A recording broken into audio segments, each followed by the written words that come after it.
Boa noite, meus irmãos, novamente aqui reunidos, com o coração cheio de amor. Vamos fazer mais um capítulo do nosso Evangelho. Do item 14, honrar o vosso pai e a vossa mãe. O item 9, a instrução dos espíritos, a ingratidão dos filhos e os laços de família. Então, com o nosso coração cheio de amor, com o pensamento elevado a Deus, a Jesus Cristo, nosso irmão, nosso mestre, guia, modelo que devemos seguir por todo e sempre nessa nossa caminhada. Vamos pedir proteção aos espíritos protetores da nossa casa lá na Nogueira, ao nosso protetor, que nos guie, nos instrua e que essa parte do Evangelho nos sirva para a noite de hoje e também para toda a nossa evolução nessa existência terrena. E que assim seja. A ingratidão é um dos frutos mais imediatos do egoísmo. Revolta sempre os corações honestos, mas a dos filhos para com os pais apresenta caráter ainda mais odioso. É especialmente desse ponto de vista que vamos considerar, para analisar suas causas e seus efeitos. Nesse ponto, como em todos os outros, o Espiritismo projeta a luz sobre um dos grandes problemas do coração humano.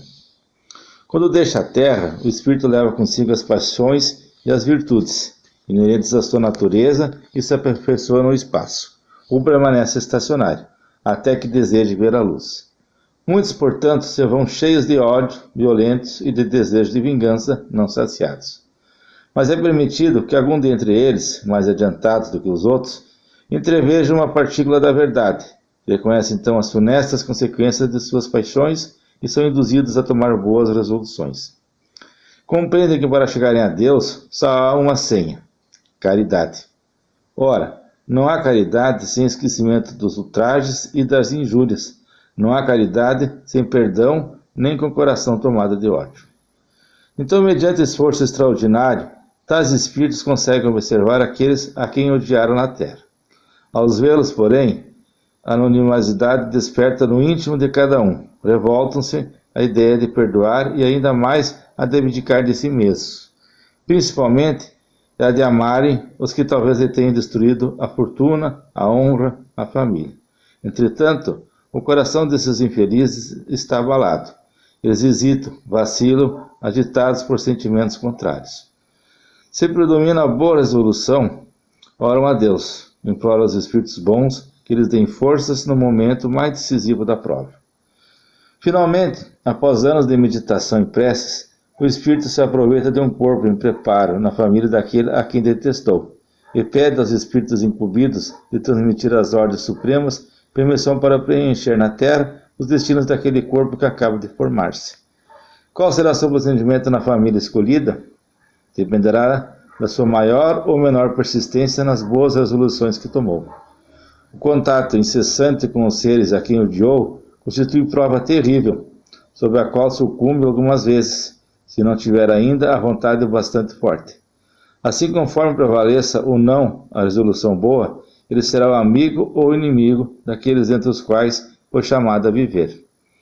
É assim que se explicam esses ódios, essas repulsões instintivas que se notam em certas crianças, e que nenhum ato anterior parece justificar. Nada, com efeito, naquela existência pode provocar semelhante antipatia. Para compreenderes a causa, é preciso que se lance o olhar sobre o passado. Ó espíritas, compreendei agora o grande papel da humanidade. Compreendei que, quando produzis um corpo, a alma que nele encarna vem do espaço para progredir. Inteirai-vos dos vossos deveres, e ponde todo o vosso amor em aproximar de Deus essa alma. Esta é a missão que vos está confiada, e cuja recompensa recebereis, se a cumprirdes fielmente. Os vossos cuidados e a educação que lhes dareis auxiliarão ao seu aperfeiçoamento e ao seu bem-estar futuro. Lembrai-vos que de Deus perguntará a cada pai e a cada mãe: que fizesse do filho confiado à vossa guarda?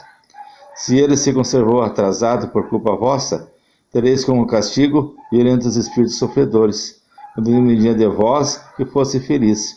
Então vós mesmos torturados e remorsosos, pedireis para reparar a vossa falta.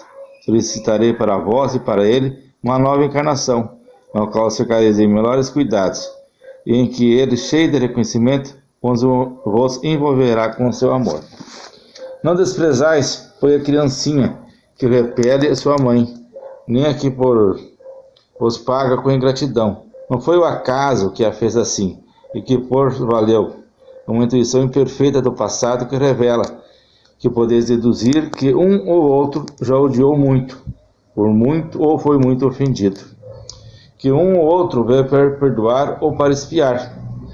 Mães, abraçai o filho que vos dá de gosto, e dizei, como vós mesmos, um de nós é o culpado.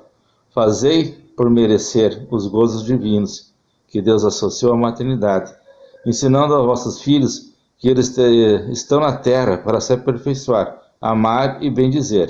Mas, entre vós, em vez de eliminar pela educação os maus princípios inatos de existências anteriores, alimentam e desenvolvem esses mesmos princípios com uma culposa fraqueza, ou por descuido, e mais tarde o vosso coração, ulcerado pela ingratidão dos filhos, será para vós, já nesta vida, um começo de expiação. A tarefa não é tão difícil quanto podereis imaginar. Não existe o saber do mundo. Tanto o sábio quanto o ignorante pode desempenhá-lo. E o Espiritismo vai facilitar esse desempenho. Quando a conhecer a causa das imperfeições do coração humano. Desde o berço, a criança manifesta os instintos bons ou maus que traz da sua existência anterior, devendo-los o pai aplicar sem estudá-los. Todos os males têm seu princípio no egoísmo e no orgulho. Espreitem, pois os pais, os menores sinais que revelam os germes de tais vícios, e tratem de combatê-los, sem esperar que lance raízes profundas. Faça como o bom jardineiro, que arranca os brotos defeituosos à medida que os vês aprontar na árvore. Se deixarem que se desenvolva o egoísmo e o orgulho, não se espantem de serem pagos mais tarde com a ingratidão. Os pais que fizeram tudo pelo adiantamento moral dos filhos e não lograram o êxito desejado, não têm por que se inculpar a si mesmos e podem conservar tranquilo a sua consciência. Em compensação, a amargura muito natural, que então experimentam pelo insucesso de seus esforços, Deus reserva grande e imensa consolação. A certeza de que se trata apenas de um retardamento, e que lhes será concedido concluir em outra existência a obra agora começada, e que um dia o filho ingrato os recompensará com seu amor. Deus não dá prova superior às forças daquele que pede, só permite as que podem ser cumpridas. Se alguém não consegue cumpri-las, não é que lhes falta possibilidade, falta a vontade. De fato, quantos há de, em vez de resistirem às más inclinações, se compazem nelas? E a esses que ficam reservados o pranto e os gemidos em existências posteriores. Admirar, no entanto, a bondade de Deus, que nunca fecha a porta ao arrependimento. Chegará o dia em que o culpado se cansa de sofrer e que o seu orgulho é finalmente abatido. Deus então abre os braços paternais ao filho pródigo, que se lança aos seus pés.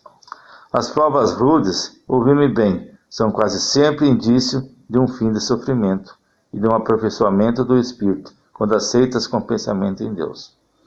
É um momento supremo, no qual, sobretudo, o que importa é o espírito não falir, murmurando, se não quiser perder o fruto de tais provas e ter de recomeçar. Em vez de vos queixardes, agradecei a Deus a oportunidade que vos proporciona de vencerdes, a fim de vos outorgar o prêmio da vitória. Então saireis do turbilhão do mundo terrestre, para entrardes no mundo dos espíritos, e aí seres aclamado como um soldado que sai triunfante da luta. De todas as provas, as mais penosas são as que afetam o coração. Alguém que suporta com coragem a miséria e as privações materiais sucumbe ao peso das amarguras domésticas, torturados pela ingratidão dos seus. Que pungente angústia é essa! Mas quem pode, em tais circunstâncias, restabelecer melhor a coragem moral, senão o conhecimento das causas do mal e a certeza de que não há desesperos eternos, apesar dos dilaceramentos da alma? Pois não é possível que seja da vontade de Deus que a sua criatura sofra indefinidamente, que há de mais reconfortante, de mais animador do que a ideia de que depende dos esforços de cada um a abreviar o sofrimento mediante a destruição em si das causas do mal. Para isso, porém, é preciso que o homem não detenha o olhar na terra, e só veja uma existência que se eleve ao parar no infinito do passado e do futuro. Só então a justiça infinita de Deus se vos revela, e esperais com paciência, porque encontrais explicação para o que na terra vos parecia verdadeiras monstruosidades. As feridas que aí recebeis não vos parecem mais do que simples arranhaduras, nesse golpe de vista lançado sobre o conjunto. Os laços de família aparecem sob uma verdadeira luz. Já não são apenas os laços frágeis da matéria, a ligar os seus membros, mas os laços duradouros do espírito, que se perpetuam e consolidam ao se depurarem, em vez de se desfazerem pela reencarnação. Os espíritos, que a analogia dos gostos, da identidade do progresso moral e a afeição, induzem a reunir-se de forma e se formam famílias. Esses mesmos espíritos, em suas migrações terrenas, se buscam para se agruparem como fazem no espaço, originando-se daí famílias unidas e homogêneas. Se nas suas peregrinações acontecem ficarem temporariamente separados, mais tarde tornam-se a encontrar-se felizes pelos novos progressos que realizaram. Mas como não devem trabalhar apenas para si, Deus permite que espíritos menos adiantados encarnem entre eles, a fim de receberem conselhos e bons exemplos, a bem do seu progresso. Por vezes, esses espíritos se tornam a causa de perturbação, mas é aí que está a prova, é aí que está a tarefa. Acolhei-vos, portanto, como irmãos, auxiliai-vos, e mais tarde, no mundo dos espíritos, se felicitará de ter salvado náufragos que, por sua vez, poderão salvar a outros. Santo Agostinho, Paris, 1862. Item longo, mas de uma grande clareza. Neles temos novamente duas máximas do Espiritismo, a caridade e a lei de causa e efeito. Sobre a terra, com certeza, há muita injustiça, meus irmãos, mas não há injustiçados. O Evangelho nos reforça a importância de realizarmos bem a nossa tarefa, tanto de pais como de irmãos e filhos. Não sabemos quem tem a maior dívida. Sabemos sim que o objetivo de Deus é nos dar a oportunidade de quitá-la. Pelo rito do Evangelho, os pais têm a maior responsabilidade, pois compete a eles a educação dos filhos. E para não sofrer ainda aqui na terra e vermos os filhos perdidos, sendo sofredores, cabe realizar com êxito essa prova. Não pode por desleixo ou outros hábitos iguais deixar de colocar eles no caminho do progresso e da evolução. Mas também, se efetuarem todo o esforço e não obtiverem êxito, não é de se desesperar, porque de Deus nada passa. Ele sabe sempre da verdade, e ambos terão existências futuras para realizar essa prova. Vimos também que no espaço e também aqui no mundo onde vivemos, estamos sempre nos agrupando com os afins. Mas por vezes não é imposto ou nos é solicitado encarnarmos com outros diferentes, e por isso servirá para o progresso de ambos. Vejo que ao invés de reclamarmos o que nos cerca nessa existência, podemos agradecer a oportunidade, que recebemos de perdoar e também de sermos perdoados. É uma tarefa árdua, meus irmãos? É uma tarefa árdua. Convivemos às vezes com aquele nosso irmão que não se adequa às regras, não está sempre criando dificuldades, impõe resistência à educação que os pais estão lhe dando, Mas o Evangelho nos explica, nos deixa bem elucidado o porquê disso tudo. Então, conforme for a nossa vontade, se viemos aqui com mais ou menos vontade de superar, se tivermos a oportunidade de ser bem preparados no espaço antes de reencarnarmos, teremos um êxito.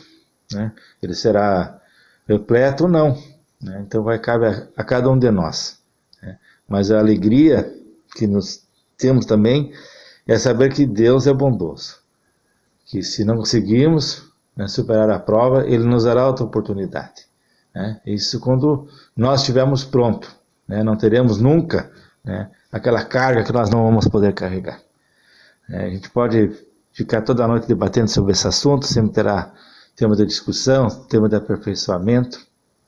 Mas então, para não nos alongar mais, não ficar uma coisa muito cansativa, vamos encerrar então por isso. E a parte quando é explicação, instrução dos espíritos, quem sou eu para poder fazer alguma observação em cima disso, tão caro que deixou Santo Agostinho nesse item. Então, novamente, nos colocando numa posição confortável, vamos agradecer essa oportunidade. Vamos agradecer a instrução que nos foi trazida.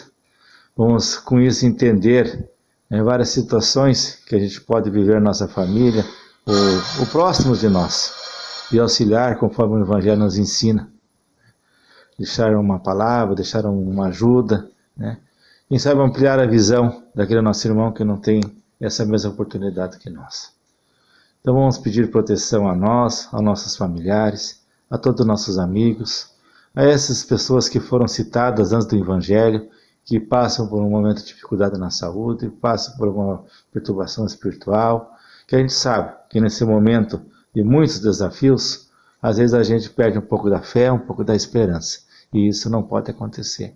Então vamos pedir por esses irmãos, como também vamos pedir por aqueles que não têm o alimento, que não têm a coberta, que não têm um lar, ou que vivem em lares provisórios, que não têm a sua família para compartilhar esse momento de dor, que não têm com quem conversar, que também eles recebam um alento, um sopro de Deus, onde eles possam ter pelo menos uma noite mais em paz e mais em sossego.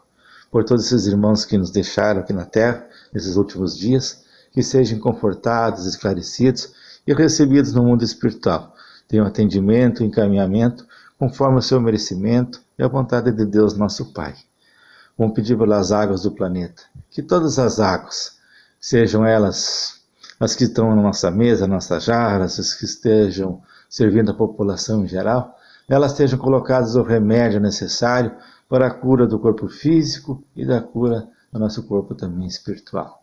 Que todos os deslocamentos que nós façamos nessa semana, sejamos protegidos da doença, protegidos dos males do caminho. E que assim seja. Uma boa noite a todos, meus irmãos.